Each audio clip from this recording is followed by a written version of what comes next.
50 години со депониран линдан и само неколку поминати во натегање со надлежните за да се зафатат со работа.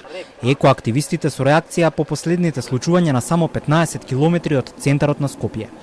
Почвата веќе не крие тајни. За отровите се дознава и научниците добиваат појасна слика за тоа што се случувало на ова место, кога Охис се ослободувало од вишокот, недалеку од куќите на локалците. Од одва иницијативата сега стравуваат од тоа што ќе го покажат анализите за степенот на загаденост на земјата кај Пеленица.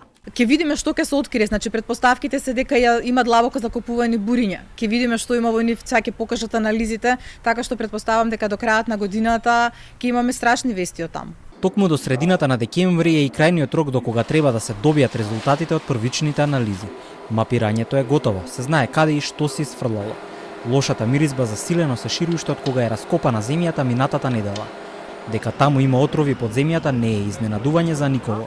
Првите дојави пристигнале уште пред 4 години од страна на камионџии и други вработени, но и жители од околината кои се присетиле што се правило во 70-тите години на оваа полјана.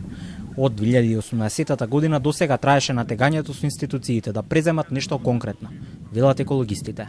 И дури оваа година со ребаланс на буџетот во наше име, во име на О2, е поднесен амандман во кој што се побарани средства и врз основа на тоа и со тие средства сега се работат овие ископувања, истражувања и анализи и еве за жал се утврдува дека е тоа така, дека линданот е долго време присутен во почвата во таа местност. Проблемот со животната средина, односно со загадувањето е што многу ретко, речиси никогаш, по загадување од таков интензитет, било кое место може да се врати во првобитна состојба. Првобитната состојба била веројатно пред 40-50 години во некакви нормални услови.